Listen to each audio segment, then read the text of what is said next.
You are watching On Demand. Please do not try to vote or enter any competition or other interactivity in this programme, as it may not count and you may still be charged.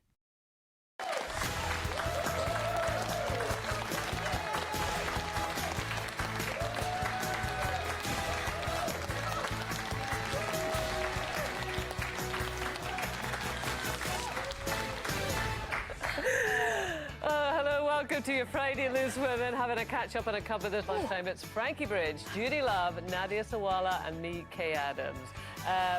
You were struggling a bit with those heels there, Judy. Honestly, I think that is my life. I always struggle with heels, girl. I'm sorry, but you walked on there like you're 100 and you're not. Come on. Huh? Oh, go girl. Frankie's take it off. It should be better not wearing them. You've got to put some hips into it, Judy. Look at Frank. But Frankie, you can dance with heels. Go, Judy. Go, Judy. Oh, see? See? Heel toe, heel toe, heel toe. Do you know you look constipated? Buttocks move independently. Go. Ready? Go. Let it inner. Walk like you're a supermodel, Judy. Inner Go. supermodel girl, come on. Watch her now, watch her. Hey. Whoa. She's got it. She's got it in there. She's just been lazy. It does take a lot of work. Let's crack on. Coming up with the science behind showering that you never knew existed, and the truth behind this headline about Frankie and Wayne. Can't wait for that. Also today, Frankie goes to Dollywood. I'm doing a lot today. I always just say I'm a very professional Dolly Parton. There's a lot of people smarter than me. I'm certainly not educated. I don't know how smart I am, but I'm clever, you know, and I'm creative. Find out what happened when our Frankie met the one and only Dolly Parton and her new BFF, top-selling author James Patterson. You won't want to miss that at 1 o'clock. And with shocking statistics that more menopausal women than ever are taking their own lives, we'll be joined by the inspirational campaigner whose own symptoms almost drove her to suicide, and also speak to her husband who fought to help her get help. We'll be meeting both of them at 12:45. But first, this has kind of divided people, this story. I don't know if you saw this. This is a CSI-style set up in a class, which is aimed at teaching primary school pupils there about forensic science. So there's the fake murder scene. You can see it there, set up by a former policeman. There's lifelike dummies, so there's one slumped at a desk. There's another one on the floor surrounded by fake blood, chalk outlines. You can see it all there. So what do you think, Nadia? Would you be happy with that? I mean, a lot of parents were very unhappy. Oh, well, see, I look at that and I think, is that not really creative teaching? I mean, you know how most kids love sort of gore and they love, I mean, they're the most voyeuristic of people, aren't they, children? And is that not just a teacher being really creative, engaging them, getting them up out of their seats, getting a bit of excitement going on in the classroom? I don't know. I don't think I mind. Listen, I've got to be honest with you. I would be one of those parents down at the school. Okay? Would you? I mean, I personally think it's ridiculous. I think it's, yes, you can be creative, but this is taking it a step too far. I mean, we are so bombarded with so much tragedy and trauma as it is, and I think it's down to the parents who really know the level of emotional intelligence that their children have, what they can take on emotionally. I mean, you see things on the news every day. You know, you see things, depending on where you live, you're seeing young people being murdered. When it comes to things that are so close to reality, especially for young children, we really have to be careful how we introduce that to them. You know, yes, there's these great other jobs as forensic scientists, but, you know, you've got to be able to pitch between what is appropriate for certain ages and what isn't, and I just don't think that is. And also the setting, the school setting is supposed to be, you know... Safe environment. Safe. Yeah. You're supposed to trust it, you're supposed to feel relaxed, you're not supposed to feel threatened in any way. I mean, how do you think your kids would respond to that? I think my kids would be quite different. They're quite different children. I think my eldest, Parker, he would be terrified by that. I think that would really upset him. I think he'd have an emotional response and he'd probably make him quite anxious. My youngest would probably think it was great. He loves stuff like that. And I think so that just goes to show what Judy's point is that all kids are different and they take to things differently. And I think they see so much violence on computer games and things like that. And I think most obviously not all can see that that's a computer game, but I think being in a school and seeing that's another ball game, in the same respect that when I was a kid, we got taken to the War Museum, and I still remember a lot of the things that I saw there, and actually that caused me great anxiety for the rest of my childhood, because I got in bed, weirdly, you know, as a kid, my reaction to that was, oh, what's going to keep me safe from a bomb? Oh, I'll sleep inside my duvet cover. I'd sleep up against the wall so no one could see me. And every aeroplane, to me, was a fear that we were going to get bombed. And I still remember the smell of the smoke in there. Like, it really triggered something in me. And probably the rest of the class were fine. So I think maybe, should it have maybe been a case of they told the parents this was something they were going to do, and do they want their kid to be involved or not, like they do with school trips? Absolutely. I remember taking a bunch of kids to one of those sort of horrible history type kind of exhibitions. They're all around the country, aren't they? And they thought it was great, and my daughter really wanted to go, and of course there's people jumping out and there's all these horrific stories of what happened in the past, blah, blah, blah. And one little boy was utterly, utterly terrified. And I was taken aback by it because, you know, I was in the mind frame, hey, this is fun, and my daughter was loving it, but he was absolutely hating it. And we had to make sure that he got out of there, or else he was becoming really distressed, which, like, was a real lesson to me. You just don't know. Well, you know what? I've completely changed my mind now. I started off by thinking, oh, what a great idea. God, this is so creative, get children out of their chairs. But actually, I think you're right, and I think that really resonates with me, what you were saying, Frankie, because actually one of my children was actually completely traumatised at Universal Studios by something that just suddenly happened. And I can actually pinpoint that as the time that she really started to suffer with anxiety and had years of not trusting me about anything. So, yeah, I've changed my mind. I hate it when you guys make me change my mind. But it's like those videos you see online where even parents pretend like they're being killed or eaten by a monster. I hate those. When they Because disappear child, it's inappropriate, and like you said, it's traumatising and can leave a trigger for traumas throughout their life. I'm so with you on that, Judy. I hate those when I see them online. We do have to say, though, just from the school, the team who ran the course say that they haven't had any previous complaints. The school's head teacher has admitted, in hindsight, a less graphic crime scene could have been portrayed. It just feels a little bit unnecessary, Step too far. I have to say. But to talk about real true horror, we now want to talk about the huge reaction that we've had from you about one of our guests earlier this week, the incredibly brave Mariska Podalko, who's a Ukrainian newsreader, been broadcasting from a secret bunker, essentially, in Ukraine throughout the conflict in order to keep the country's TV stations on air. And this is what happened during her interview. Why was it so important for you, Mariska, to stay behind, to put yourself in danger, to be able to broadcast to the Ukrainian people? Because I believed it's my mission, because I've been a presenter for 20 years. And I think the day of invasion was the most important day in my life. If you build this connection with the audience for so many years, you cannot just say, you know, I'm afraid, I'm leaving, stay here by yourself, you know, because sometimes people who are locked in their houses and they're afraid of shelling and they stay at home, the only connection they have is a TV host that they've been seeing for so many years. Can I just ask if you've got a message, perhaps, for us here in the UK? Appreciate every moment that you can spend with your family, when you can talk about all these nice and sweet things that you were discussing in your studio. Just 2 weeks ago, the thing that I was not happy about is whether I lost enough weight before spring, or whether I got young enough for my age, you know. And now this seems so senseless that I was even worried about this, you know.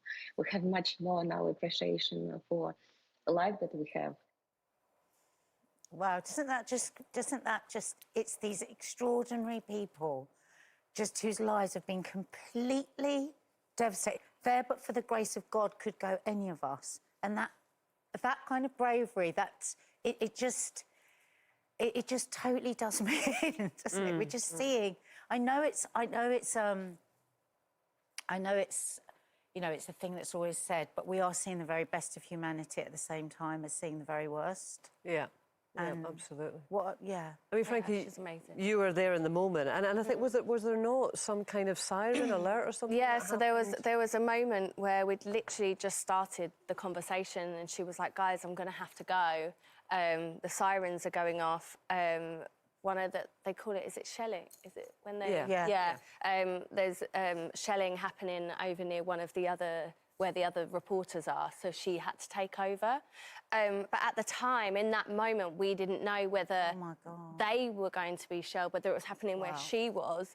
And we were all terrified. It was such a shock. And that was happening live? Happening in real time. And I think that just made us all sit here and go, God, it's really happening. Like, I know it is, and we see it all the time, but when you're talking to someone live and they've got to rush off because other people's lives are in danger, and what a woman. She's got 3 kids, a husband. She doesn't know where her husband is. Her kids are with her parents, but she stayed there to make sure that, you know, Ukraine And you know were the like truth. probably feeling a millionth of the fear of what they're living with day in, day It's out. probably woman, waking she us came up back to other conflicts in other parts of the world as well, though. It's just, I suppose it's just the fact that she's so committed in standing front line to keep information going in that connection with her audience, like she said. She actually said it was a relief to have a normal conversation with people. She said it was a real nice, you know.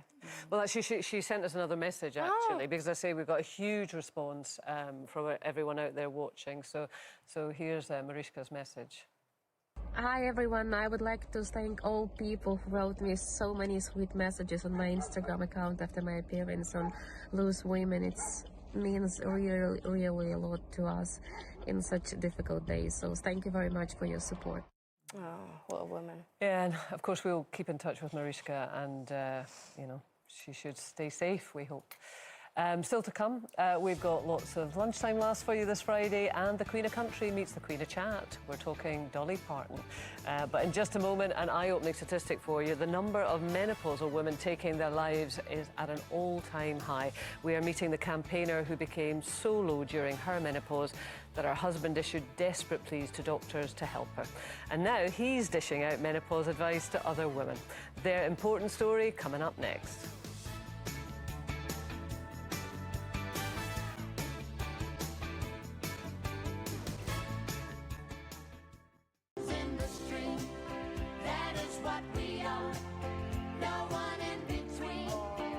Dolly's so I've got the Dolly here too. Amazing.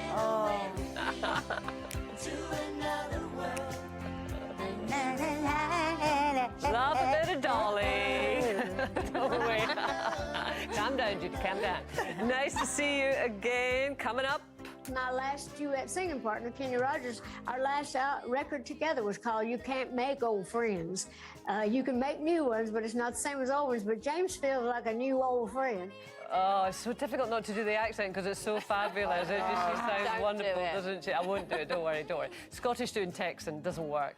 The one and only Dolly Parton tells us about a surprising later-life friendship and getting in touch with her spiritual side. But first, could we have woos at the ready, girls? Woos at the ready, because it is competition time. You could win £90,000 in cash. And an extra £30,000 to put towards a car too. Lisa Snowden has all the details. No. Another chance to win big with ITV. That's £120,000 to be precise, with every single penny going straight into your bank account. For starters, there's £90,000 in tax-free cash and so many ways to spend it. In fact, we asked some of you what you would do. Pay some of the mortgage off. I have a fantastic holiday and I would probably retire earlier, so I haven't got to get up at 4 o'clock every morning. A sabbatical from work for a couple of years, pay off a few things, but then generally just see the world, which has always been a lifelong dream of mine. On top of the £90,000, there's an extra £30,000 you could put towards a car of your choice. So that's a whopping £120,000 in total, waiting for one lucky winner. For another chance to win, text WIN to 86060. Text costs £2 plus one standard network rate message. Go to the website, entries cost £2. Call 09068 786060. Calls cost £2 plus your network access charge. or post your name and phone number to DY08, PO Box 7558, Derby, DE1 0NQ. Entrance must be 18 or over. Lines close on Friday the 25th of March at 3 p.m. Good luck!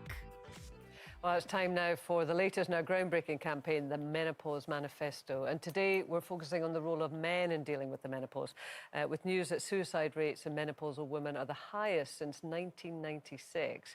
It's never been more important that men are aware of the signs that their partner's struggling.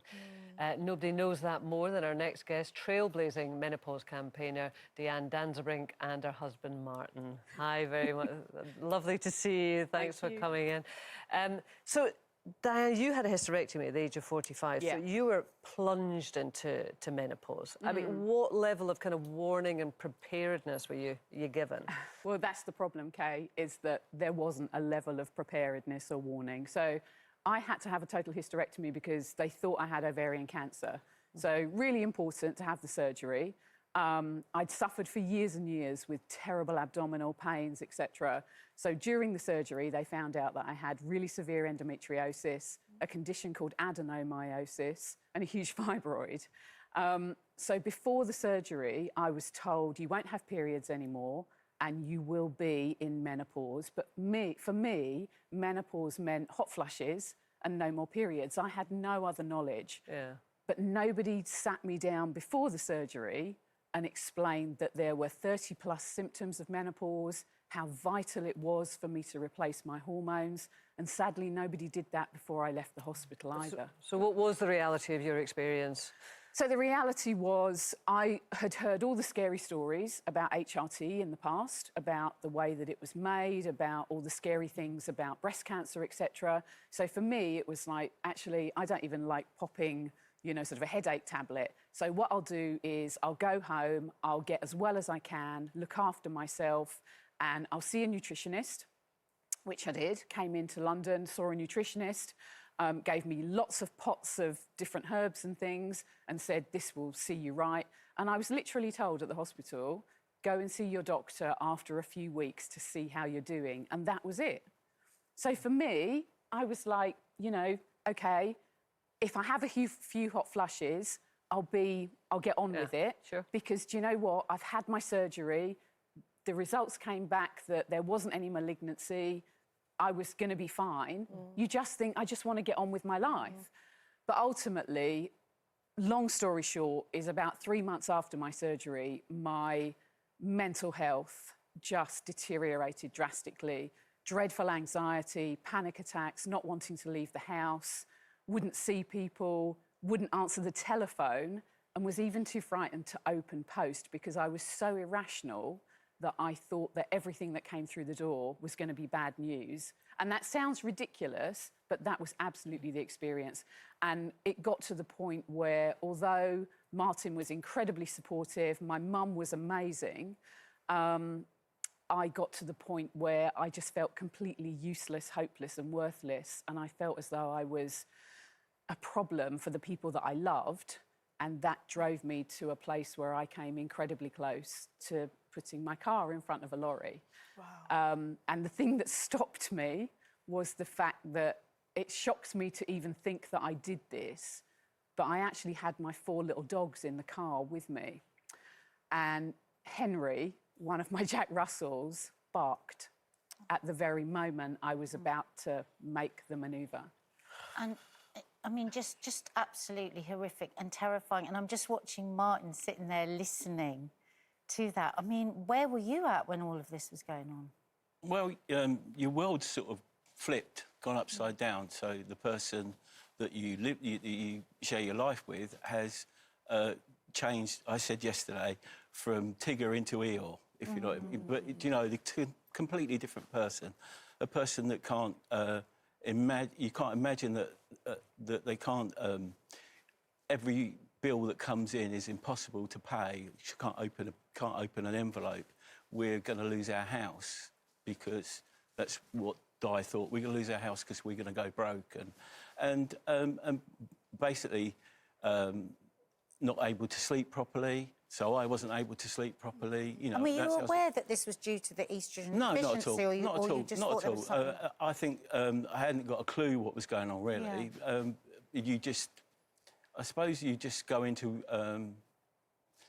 not overjoyed. Yeah, you're almost on remote control, you know, But it was you that kind of took the initiative, Martin, wasn't it, to say to the GP, look, you've got to help us. Yeah. Well, basically, what happened after Di told me that, obviously I was really shocked, and it's very upsetting, you know.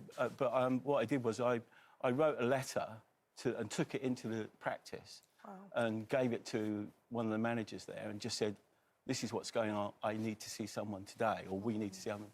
And they set it up so we went that evening.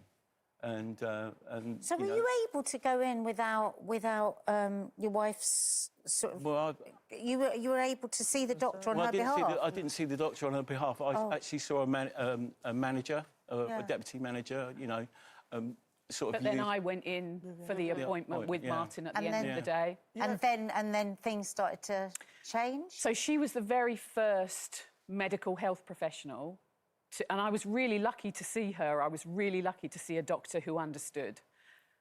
She explained that having my ovaries removed meant that my body was no longer to produce the vast amount of my oestrogen. She explained that there were all these other symptoms of menopause. They weren't just physical, there were cognitive, there were psychological symptoms, etc. And that was what I was suffering from. And she also explained to me that HRT was not the terrifying thing that we'd all seen headlines about over the past 20 years. I know you've been in a similar situation, Nadia.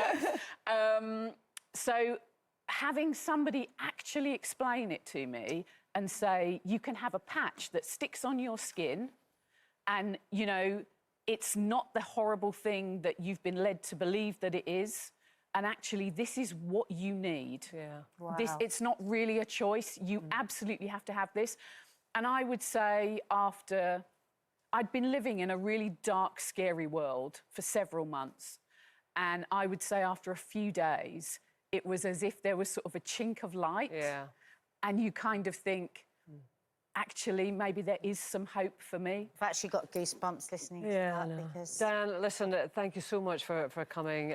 We could all talk for much longer. I just want to say that you then set up a charity, Make Menopause Matter, which has made a huge difference to lots of people's lives.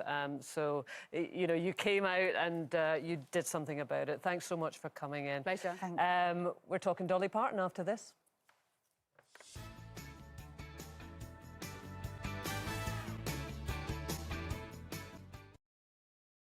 Big news, Catherine Tate's nan is coming on the show. Oh, that could be spicy.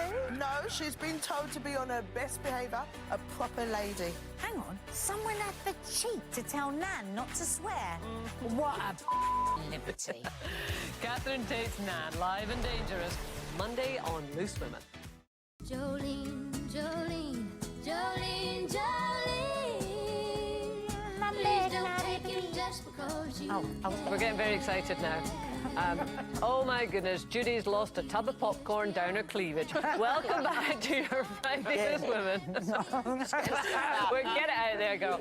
With our chat with Dolly Parton herself is in just a moment, alongside me, Kay Adams, till 1:30. It's Frankie Bridge, Nadia Zawala, Judy Love, find the popcorn.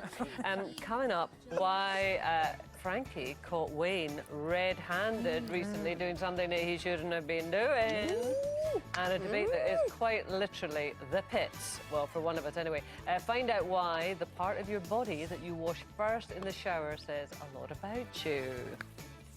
So we know her as the Queen of Country, but just when you thought Dolly Parton had achieved it all, she strikes again when she's not producing some of the greatest songs of all time and saving the world with her philanthropy. She's only gone and written a novel alongside her good friend James Patterson, writer of some of the biggest and best-selling books of all time. Dolly and James sat down earlier this week for a chat with our Frankie and Charlene. So get the popcorn, girls. Was we not supposed to have eaten it? Looking nice to buy, what a way to make a living, barely getting by. So I'm taking and no giving. All you gotta do is smile and smile, and let go of my defenses. Just a backwards Barbie, too much makeup, too much hair. Try to do right, but tell me where does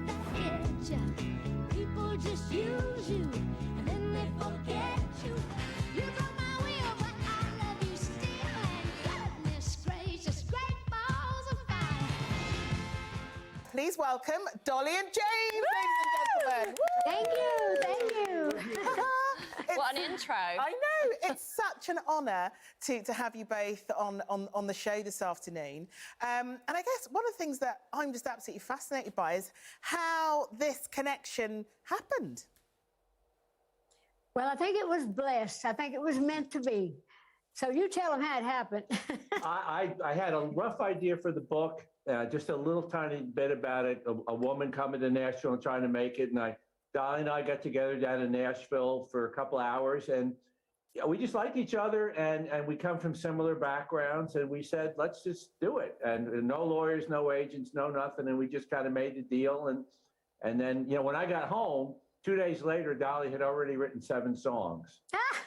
Well, I don't waste no time, and he doesn't either. So that's why we got this book done in really a very short time compared to what most people spend on writing songs, albums, or a book.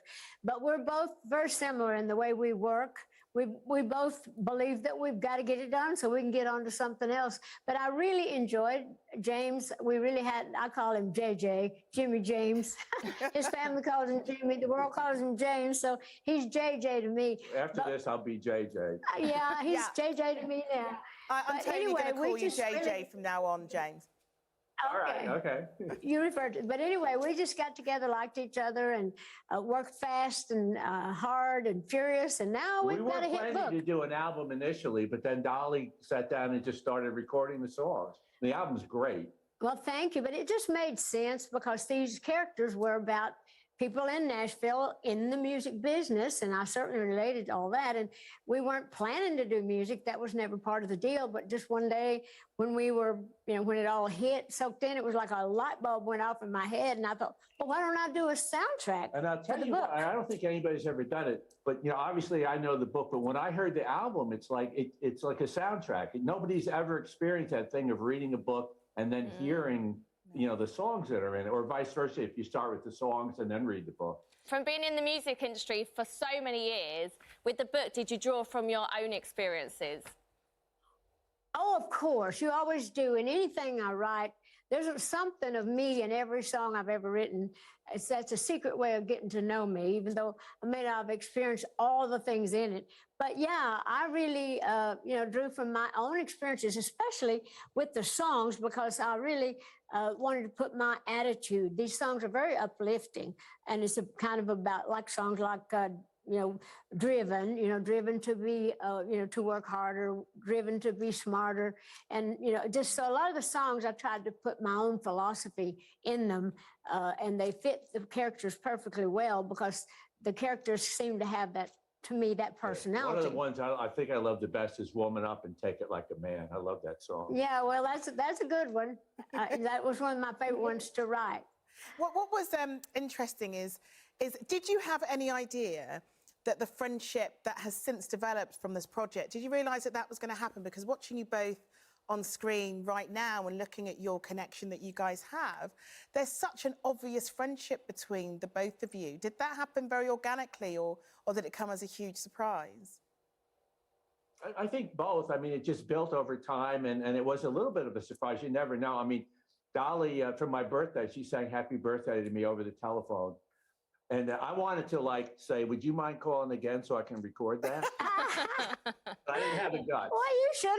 Next birthday, I would. But, you know, it's funny how... It's coming up this month. I'll think about that. You know, I've had a lot of duet partners, as you know, in my life. I've worked with a lot of great leading men in movies, and I worked with Porter Wagoner, my first duet singing partner, and with Kenny Rogers, who was so dear to me. But there are just some people you meet, and you just feel like you've always known them, and they feel like friends, like family somehow. And that was how it was with us. When I saw him walking up to my steps when he'd come down to Nashville to see me, I just felt a warmth toward him. I just kind of related to him, and sure enough, we've really become real special little friends. I mean, it's not like we're going to see each other all the time, but no matter when I see him, I'll have open arms and a welcoming feeling toward him. And even when he's not around, I'll think about him. So we've just got a little bond that we it just magically happened, I think. Those are the best kind of friends, the ones that you don't see for a long time, but it's like no time has passed when you catch up again.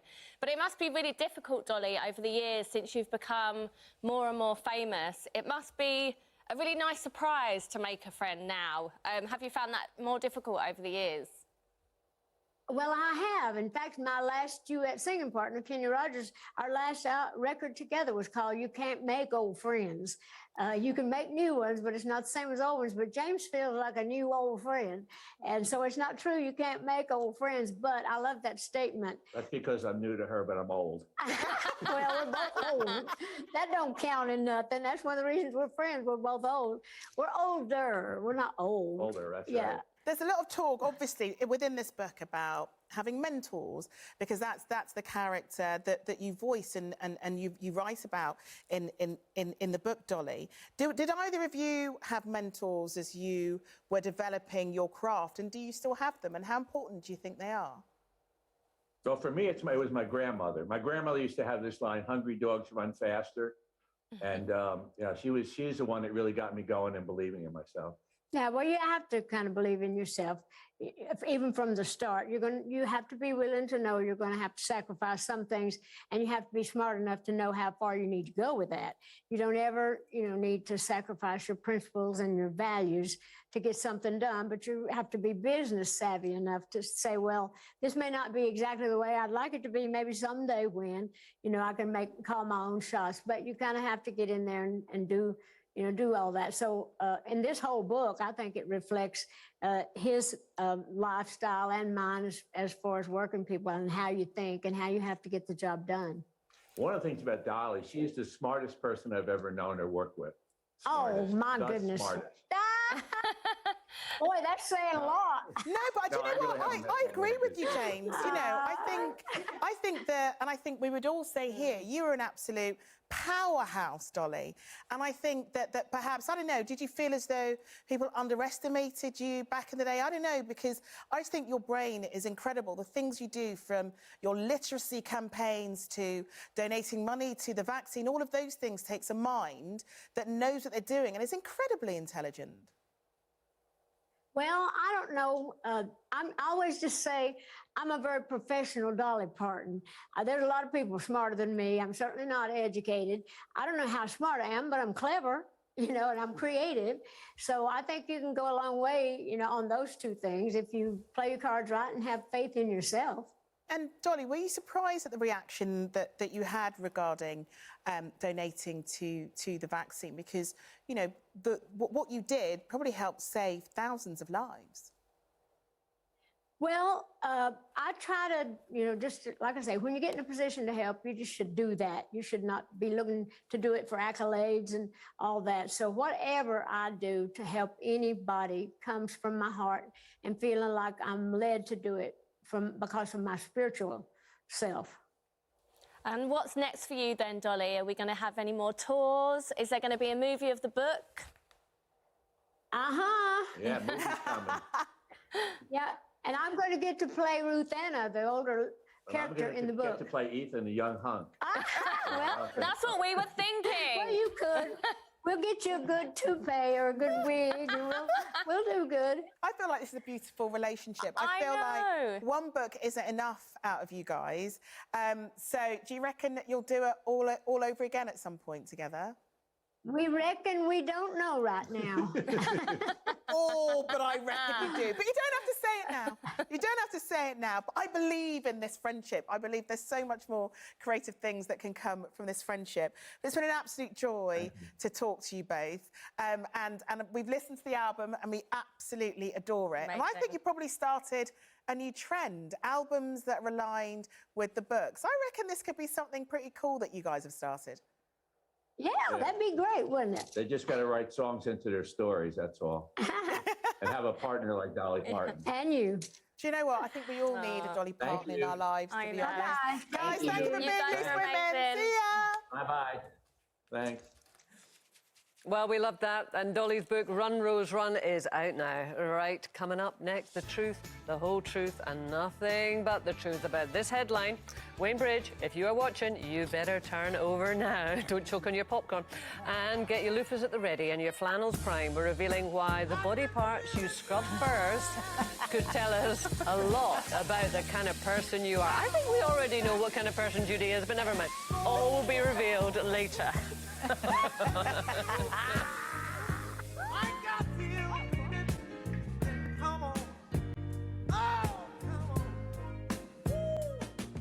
Lover, now Mr. Lover. She call me Mr. Bombastic, tell me fantastic. Put me on me box, she says I'm Mr. You make me want to shower. My God. 2 minutes, guys, 2 minutes. Judy, you're still in that shower. You must be really filthy. In a moment, how Frankie caught out Wayne, not in the shower with Judy, no. He wouldn't get out alive, quite frankly. We're also talking about why your shower routine says a lot about you, Judy. Competition time again now. Lisa Snowden has all you need to know. One lucky viewer is going to get their hands on an incredible cash prize package worth £120,000. Yes, £120,000 from our bank into yours. It starts with £90,000, yours to spend however you want. So what would it feel like to get that winning call? I'll probably faint and I need a nice large brandy. Open a bottle of champagne and party on all through the night. So that's £90,000, check. But there's more. We'll also give you an extra £30,000 you can put towards your dream car. It has to be bright yellow, it has to be sporty, and there has to be absolutely no room for children. Yeah. This is a life-changing amount of money to win, a whopping £120,000. For another chance to win, text WIN to 86060. Text costs £2 plus one standard network rate message. Go to the website, entries cost £2. Call 09068 786060. Calls cost £2 plus your network access charge. Or post your name and phone number to DY08, PO Box 7558, Derby, DE10NQ. Entrance must be 18 or over. Lines close on Friday the 25th of March at 3 p.m. Good luck! Now, Frankie, we have been teasing poor Wayne about this all day. He's probably a wee nervous wreck at home. But you discovered that he has been lying to you. I know. Haven't you? You caught him in the act. I know. Tell us. Tell everyone. So, Wayne rang me a couple last week or whatever, and I was sat with a friend, and he rang me and he was like, "Hi, babe, I'm just at the gym. You're not doing anything. You can do school pickup, can't you? So I don't have to rush back." And I was like, "Yeah, that's fine. All right, bye, love you, bye." And then 2 minutes later, I'm chatting to a friend, and my phone pings, and it came up, the Plough Inn pub. And I was like, "That's weird." Clicked on it, and I was like, "That little He's at the pub." So I texted him and I was like, babe, when you said gym, did you mean pub? And he was like, just popped into one, how do you know? And I was like, who with? And Freddie is the trader. And then I was like, I get notifications from our account. And then he thought it was hilarious. And then I called him a word that you can't put on TV. But I was like, why has he lied? Like, if he'd have said to me, I'm just popping to the pub, I'd have been like, all right, cool, see you later. You cannot lie anymore. No. You cannot lie anymore. But everyone thinks it's weird that I get notifications, but so does he. So sometimes when he's out on a night out, I'll be like, oh, Wayne's got the round in tonight, you know? But it's just, it's not even, well, it's a little lie, but it's more like, you know, when you say, yeah, I'm on a diet, and then someone says, but I saw you drive through, you know, one of them drive through McDonald's. And you're like, me? That's me. Those kind of ones. Yeah, it is one of those. Funny I thing thought it is, was I'd be hilarious. more sympathetic to him being in the pub than I was in the gym. I went, no, you can leave the gym. I'm in the pub, yeah, chill out. Fine, The thing is, I said to his mum, I was like, what annoys me is that when he's not with me, I'm like, oh, he's got a round in, or he's at the pub. If he's out and he gets mine, it's just like Deliveroo or like what food I've ordered that night. I was like, I need to start thinking of more interesting things to put on the card. We're going to have a competition. Right, bit of a personal question for you. We've been building up to this for the whole show, haven't we? Yeah. What bits do you wash first in the shower? So a lifestyle expert has revealed that the body part that you wash first can reveal a lot about your personality. Ooh. So, Judy, you've been showering up the lather in the show. What bit do you actually go for I don't know. first? It depends on the circumstances why, you know what I mean, what I'm washing off. Do you understand what I'm saying? I might let the water hit my face first, and then I might make it trickle down. Oh, so your breast to the shower? Yeah, breast to the shower, and then I let it trickle down, and I might Why have do a you little... make it sound so sexual? Because it is. It makes everything And then I make sound- it trickle down, and then I feel myself, and then I might have a little quick wash down there, and then I will start all over again and end with that bit. And then I might turn round and spread, and then, yeah, you just... Spread? You do a lot of washing down there, you know, that's bad for you. Yeah, well, obviously, you make sure you use stuff you're not allergic to and all the rest of it. But I like the water to hit my face, I use things trickle I'm not down allergic to my power. Trickling Top down. shower tip there. I just like the water to touch all parts. Right, so Judy, yours is your face? Face, breast, Do you know what? I've got a list here of what it means to you, but yours isn't on here. If it helps, I'm an armpitter. Oh, you're armpitter. I go straight for the armpits and the boobs. Yeah. Armpits. Oh. Well, hang on, I can tell you, doing that means you're a very reliable and attentive person. However, you may come off as a bit naive and can lack confidence, and your husband can put things on his... I genuinely was like, oh my God! What's chest? What do you do first, Kay? Oh, I go for left breast. Left? Yeah, I go Specifically to the left left breast. Yeah. I go for that. I Yeah, was that thinking does about make it. sense. But breasts aren't dirty, are they? Yes, underneath. When you got big ones and sweating and all that. What's wrong with you? Bang up and down every day. Apparently, honest and loyal people tend to wash their chest first in the shower. that's me. These No, you people are went usually face, pretty mate. stressed out, as all they want to do is to do what that is me. Really? So what bit do you do about you, first? I could never turn around that way because in case somebody comes in, I wouldn't want anyone to see my breasts. So I face in, just in case anyone were to come in. So I face in, I get my face done, face underwater. Face first. Pits, armpits. I suppose I do go over my boobs if I think about it. Well, we start up and the then top. I don't do too much down there because I think it's all right by itself. Oh, God, your poor husband. You better zoom in on my face right now. I don't believe in soap down there. No, obviously you've got to be I careful. love how differently, like, Judy's is like a really sexual experience. It's trickling down here, and then I go down there, and then Nadia's like hiding in the shower, making sure no one can see. I want to know, what does it mean if you wash down there first? It doesn't say, needless Oh, to ask, boring. which is a bit of a disappointment, It actually. is, because I'm sure looking for down most there. of my quick Yeah. straw poll around the chaps here was actually that it was They there go that down they there. started. Well, the men, that's an obvious choice. If you wash your face first, then you love money. But you Okay. can struggle to get along with other people because their point of view on the subject is hard to understand. And if you go for your hair, you're the most likely a hopeless romantic. Wow. And can you use a different flannel or whatever it is for washing your face? You in your can use private whatever or you something? like, Where honey. are you going? Yeah, people talk. That's it for today. On Monday, Ross Kemp will be in the studio to tell us about turning Quizmaster. And Catherine Tate's character, Nan, will be coming up to see us. What a flitting liberty. Oh, my God, they're doing it together. She's gonna teach me Have how a to good do Ross weekend. accent. Go on, Nadia.